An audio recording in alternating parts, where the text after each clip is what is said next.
Good morning dear students. इस class के तहत सभी विद्यार्थी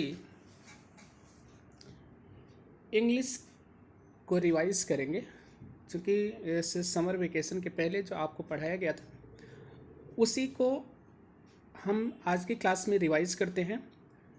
आप लोग अपनी कॉपी कलम लेके बैठेंगे।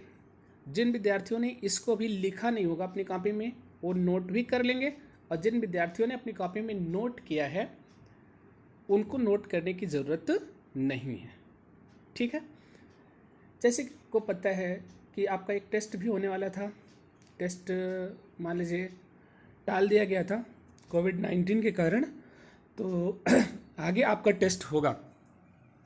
उसके परिप्रेक्ष्य से भी यह क्लास बहुत इम्पॉर्टेंट है, और सभी विद्यार्थी जो भी चीज़ें इसमें बताई जा रही हैं उसे पढ़ेंगे, याद करेंगे और लिख करके बार बार प्रैक्टिस करेंगे। ठीक। तो देखिए, सबसे पहले चूंकि हम लोगों की ये जो क्लास है वो इंग्लिश की क्लास है, तो सबको बताया गया पहले ही कि इंग्लिश क्या है। जैसे इंट्रोडक्शन में जब हम बताते हैं तो ये बताते हैं कि इंग्लिश एक लैंग्वेज है, मतलब भाषा है, जिसके माध्यम से हम अपने विचारों और भावनाओं को व्यक्त करते हैं।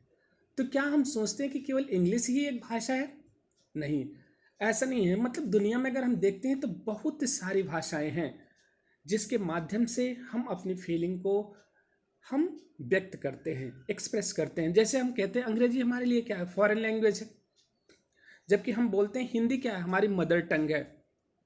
अब हिंदी में हमको बोलने में आसान होता है, आपको हिंदी में बोलने में आसान होता है, लेकिन केवल हिंदी से काम नहीं चलता, क्योंकि इंग्लिश फॉरेन लैंग्वेज के साथ साथ इंटरनेशनल लैंग्वेज है,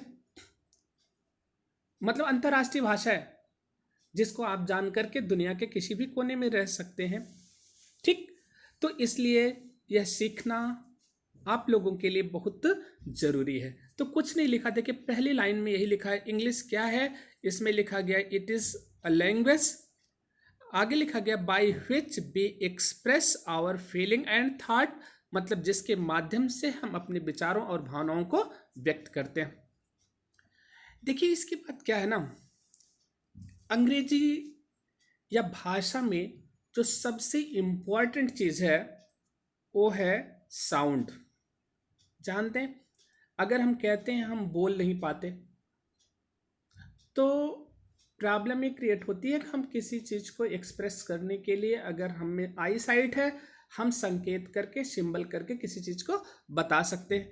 लेकिन अगर हम में साउंड है, आवाज़, मतलब जो हमारे एक यूनिक क्वालिटी है, साउंड है, क्रिएशन की क्षमता है, अगर हम साउंड देते हैं तो उस साउंड को दूसरा व्यक्ति समझता है, तो वो हमारी फीलिंग और थॉट को बिना संकेतों के माध्यम से ही क्या कर लेता है? समझ लेता है।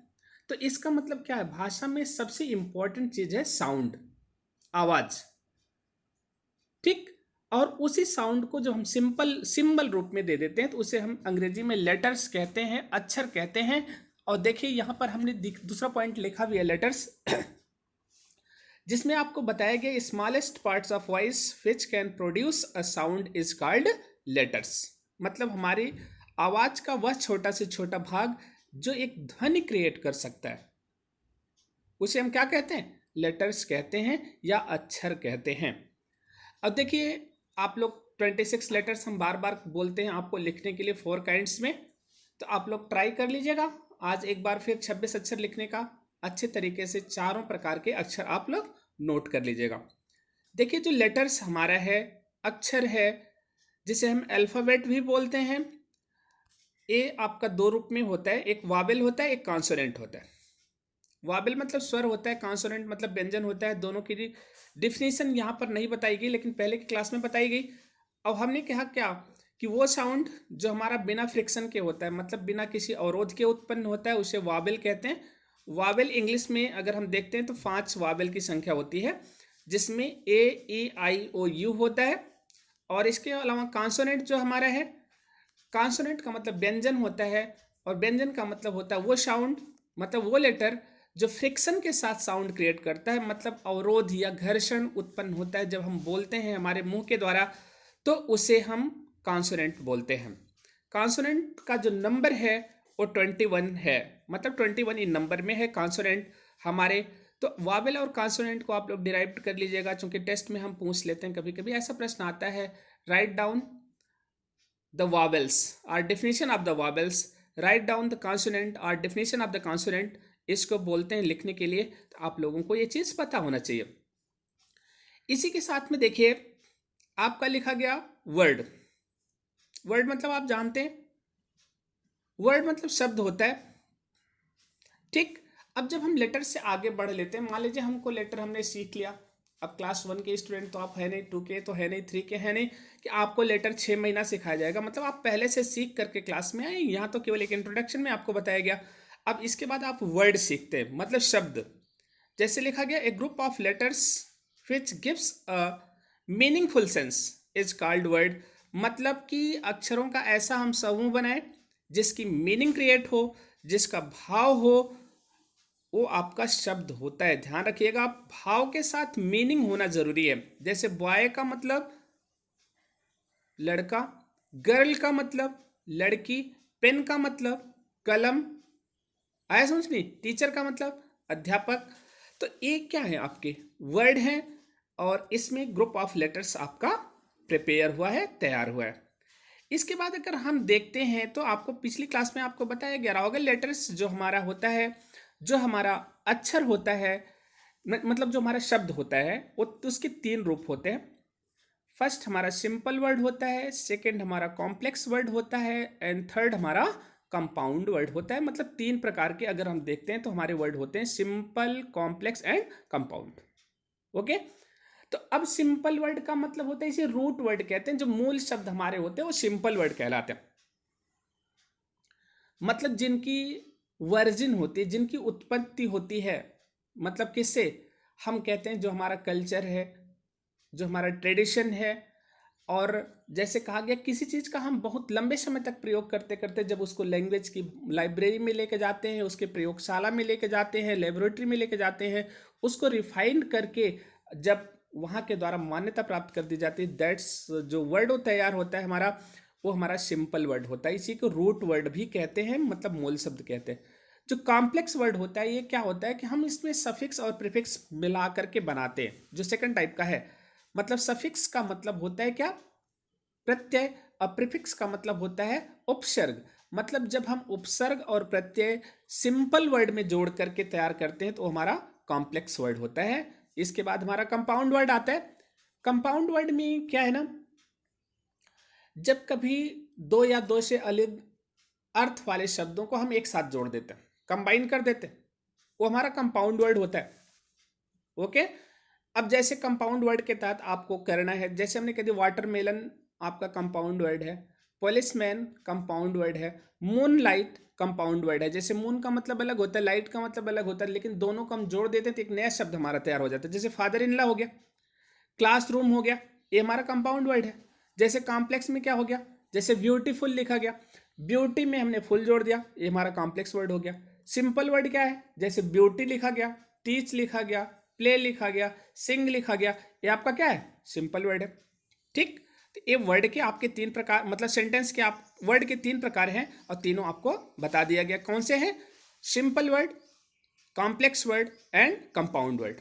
इसके बाद देखिए, जब हम वर्ड सीख लेते हैं, वर्ड तो पूरी डिक्शनरी भरी हुई है वर्ड की, आपको इसको धीरे धीरे लर्न करने की जरूरत पड़ती है, सीखने की जरूरत पड़ती है, यूजेस करने की जरूरत पड़ती है। इसके बाद हमारा आता है सेंटेंस। देखिए सेंटेंस में क्या है ना, हम कहते हैं a group of words which gives a sense and it's complete meaning is called sentence. अब देखिए, अभी हमने लेटर बताया था, उसमें हमने कहा था ए ग्रुप ऑफ, नहीं वर्ड बताया था तो हमने बताया इसमें ग्रुप ऑफ लेटर्स होता है। लेकिन जब वर्ड बता, सेंटेंस बता रहे हैं, तो इसमें हम कह रहे हैं group of words which gives a sense and it's complete meaning is called sentence. Okay. अब इसमें देखिए एग्जाम्पल लिखा गया, teacher teachers teach us regularly लिखा। इसके बाद देखिए काइंड्स ऑफ सेंटेंस लिखा गया। एक काइंड्स ऑफ सेंटेंस जो हमारा है, अगर हम देखते हैं तो 5 प्रकार का होता है। कितने प्रकार का, 5। पहले तो लर्न कर लीजिएगा विथ स्पेलिंग करेक्शन। जैसे इसमें लिखा गया एसर्टिव सेंटेंस, दूसरा है इंट्रोगेटिव सेंटेंस, तीसरा है इम्परेटिव सेंटेंस, चौथा है ऑप्टेटिव सेंटेंस, पांचवा है एक्सक्लामेटरी सेंटेंस। ये आज आप लोग सेंटेंस की डिफिनेशन लर्न करिएगा इस क्लास में, और सेंटेंस के पांचों प्रकार लर्न कर लीजिएगा। इसके बाद हम जो मान लीजिए नेक्स्ट क्लास हमारी होगी, उसमें हम काइंड्स ऑफ सेंटेंस में प्रत्येक सेंटेंस का स्ट्रक्चर विथ डिफिनेशन बताएंगे, तो उसको भी आप लोग जरूर सीखिएगा, लर्न करिएगा। तो इसमें आप लोग अभी जो सीख रहे हैं सेंटेंस की डिफिनेशन और सेंटेंस के काइंड्स, तो 5 प्रकार के आपको सेंटेंस बताए गए हैं। इन पांचों प्रकार के काइंड्स ऑफ सेंटेंस आप लर्न कर लेंगे। इसके बाद देखिए इसी में आता है, जब सेंटेंस हम पढ़ते हैं तो यहीं पर सेंटेंस में एक इंपॉर्टेंट थिंग होती है, वो भी सेंटेंस जैसा होता है बट सेंटेंस नहीं होता, उसे हम फ्रेज कहते हैं। अब देखिए क्या है डिफरेंस सेंटेंस और फ्रेज में। यहां पर लिखा गया a group of words which gives a sense but not it's complete meaning, ठीक है, इज कॉल्ड फ्रेज। देखिए इट्स कंप्लीट मीनिंग, तो अब जहां पर इट्स लिखा गया ना उसमें ये पास्ट ऑफ एस लगाया गया, तो आप ये पास्ट ऑफ एस को हटा दीजिएगा, क्योंकि यहां पर इसका मतलब होता है इट इज, तो इट इज नहीं है, इसको सही करिए आप लोग। इट इज के स्थान पर उसको ए पास्ट ऑफ एस हटा दीजिएगा, केवल आप कर लीजिएगा इट्स, इट लगा के यस लगा दीजिए, ऊपर वो कामा लगा ना हॉफ, उसको हटा दीजिएगा, जिसे ए पास्ट ऑफ का चिन्ह बोलते हैं। तो ये हो गया आपका फ्रेज, मतलब इसमें सेंस देता है लेकिन कंप्लीट मीनिंग नहीं देता फ्रेज में, जबकि सेंटेंस में कंप्लीट मीनिंग देता है। यहां पर देखिए लिखा in the east, in the corner, on the bench, ठीक है, और उसके बाद क्या लिखा है ऑफ द ट्री, ये आपका फ्रेज है। इसके बाद आता है क्लास, ये भी एक टाइप में हम कह सकते हैं सेंटेंस होता है लेकिन कंप्लीट मीनिंग नहीं देता, सब्जेक्ट और प्रेडिकेट होता है, मतलब सेंटेंस के सारे रूल फॉलो करता है, बट कंप्लीट मीनिंग ना देने के कारण इसे हम क्लास कहते हैं। क्लास का मतलब होता है वाक्य, क्या उपवाक्य कह सकते हैं। क्लास का मतलब क्या होता है, उपवाक्य, ठीक। अब देखिए जैसे लिखा गया a group of words which forms part of sentence and contains a subject and a predicate is called clause. अब यहां पर देखिए पूरा हमने कहा कि ये सेंटेंस के रूल को फॉलो करता है। A group of words which forms part of sentence and contains a subject and predicate is called a clause. Okay, जैसे लिखा गया while it was raining but I do not believe it. देखिए while it was raining लिखा गया, but I do not believe on it. देखिए यहां भी ये दो क्लास हमारे हैं, लेकिन ये दोनों हमारे क्या नहीं है, सेंटेंस नहीं है, बल्कि क्या है, ये क्लास है। देखिए क्लास भी हमारा होता है, ये 3 प्रकार का होता है, principal clause, subordinate clause and coordinate clause. अब कोई पूछता है क्लास के कितने रूप होते हैं, तो हम बताएंगे 3, principal clause, subordinate clause and coordinate clause. इनकी भी अलग क्लास में आपको सारे की डिफिनेशन आपको बताई जाएगी और ये समझाया जाएगा कि इसका तीनों का मतलब क्या होता है। अब देखिए यहां पर लिखा गया है नोट करके, these are use to make a long sentence to make it meaningful. मतलब क्लास का प्रयोग हम बड़ा सेंटेंस बनाने के लिए और उसको मीनिंगफुल देने के लिए ऐसा करते हैं।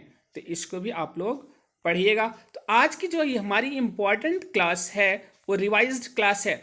उस रिवाइज्ड क्लास के तहत आप लोग इन सारी चीज़ों को हमने बताया आपको कि इंग्लिश क्या है, लेटर्स क्या हैं, वर्ड क्या हैं, वर्ड हमारे कितने प्रकार के होते हैं, लेटर्स हमारे कितने प्रकार के होते हैं, सेंटेंस क्या होता है, काइंड्स ऑफ सेंटेंस हमारे क्या होते हैं, सेंटेंस के काइंड्स कितने प्रकार के होते हैं, इसके बाद फ्रेज क्या होता है, क्लास क्या होता है, क्लास कितने प्रकार के होते हैं।